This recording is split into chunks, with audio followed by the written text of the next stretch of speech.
Hi, you guys. Your girl Quisha is back with another video. And don't forget to hit that like on y'all way in. It don't cost not one red penny.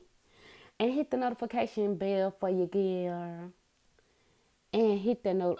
Leave me out of this. I told you. All right, His shoulders. all She right, said, all right. That's what we're doing. That's what we're doing. That's what we're doing. Y'all not gonna leave me out of this. I told you. All right, His now. shoulders. She All said, right, all right. And I heard y'all with the bank heading. I know what's going on. I see what's going on. I see what's going on. Welcome back with Sister Circle Live. Of course, we are joined at the table by the very talented and handsome Dondra Whitfield from Owns Queen Sugar. Yes. And we have him in the hot seat, and we're talking men and relationships, and we want to get his take on a few things. Yes. Come on with it. Well, you know, you said something amazing during the break, and he is going to share that with you all. But I want to talk a little bit about security. Being secure in a relationship. You and your wife both are actors and actress, she is. Right. How do you handle those steamy scenes where you're getting close or intimate with someone on camera? Well, the first thing that I do is whenever I'm doing that on screen, as I'm currently doing on this show, the first thing I do is call my wife. Even though she knows what's coming, the first thing I do is call her and say, "Hey, sweetheart, that scene is coming up, so I just wanted you to know that, you know, that's what I'm doing today, and, you know, and then once that's over, hey, I'm done."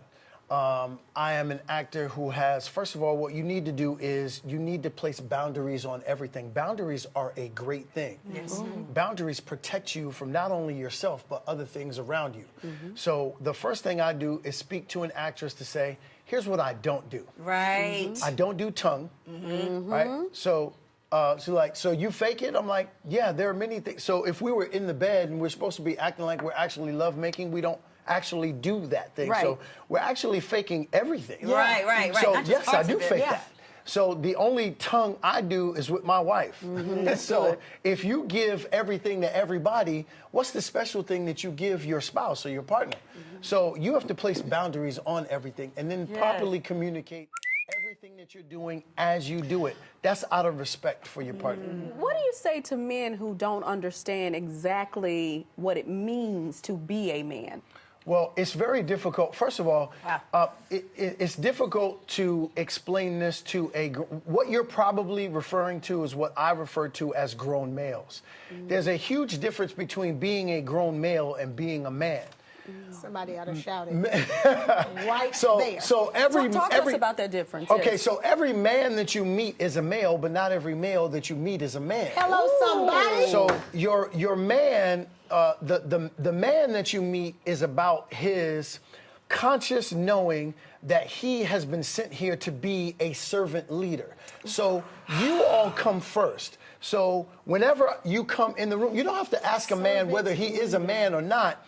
He will show you who he is based on what he does. So a man comes in the room to say, sister, you need me to get that? I got that. No, put that down. I got that.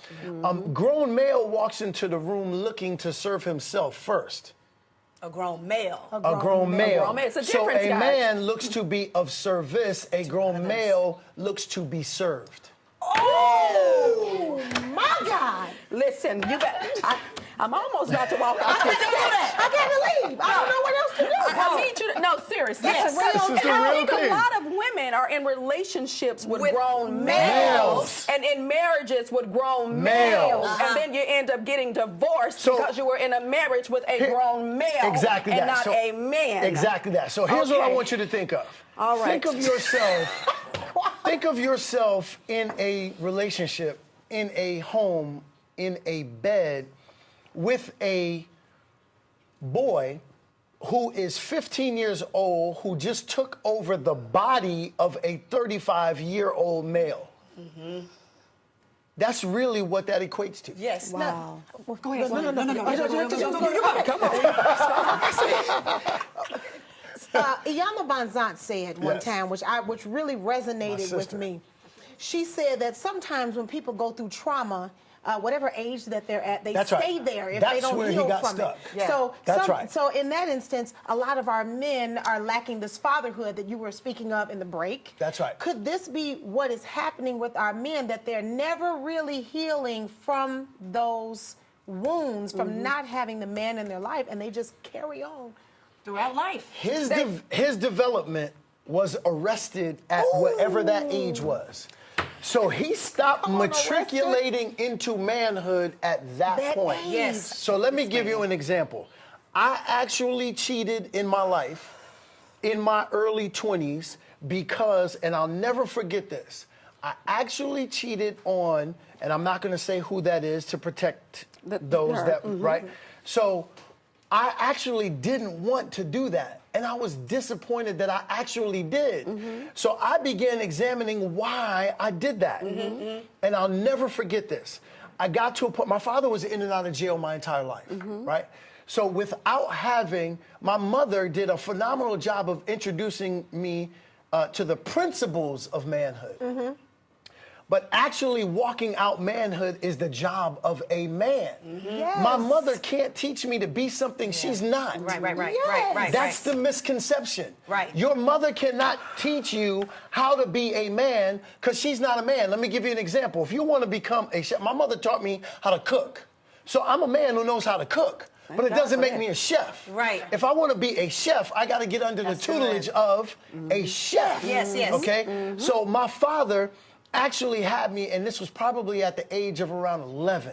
My father had me in the car and he said to me, I love your mother. And it made me feel so good because a child just wants to hear that his father loves his mother. But at the very next moment, he looked out the window and whistled to a sister across the street. The messaging that I got from that was, you can love a woman, but then be in lust with a bunch of others. So what that taught me was, this behavior is okay. If that's good for my father, then that's what I should be doing too. So at what point did you say, I can't live my life like this? I can't be a cheater. I can't be a deceiver. I can't be someone who's going to betray someone's trust. At what point did that light bulb come on for you? I'm going to tell you, the moment that it came on in parts.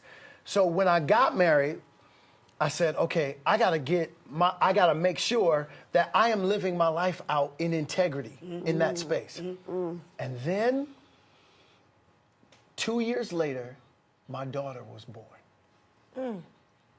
And I said, ma'am, you are gonna be held accountable not only by your wife, not only by God, but your daughter has been sent to you as a living, breathing example of exactly what you are supposed to put into this world. So everything that you want for her, you better deliver to your wife. And this is over. Yes, it Well, is. Good night. Thank you. And Dondra, I we can't could- take it. I do wish we this. had more segments I wish with we them. had more The manhood book is coming. There you go. And Tease my that. gift to all of my sisters is, I'm gonna train up our males to be men. Please so do. that they can be the men that they were supposed to be in order to properly cover you and to properly train up our children. We are Sister Circle Whitfield. Can we book you next week? Thank you so much for sharing My your pleasure. thoughts, your insight. Yes. We love to hear how you feel. Please send us your thoughts at Sister Circle TV on all of our social media.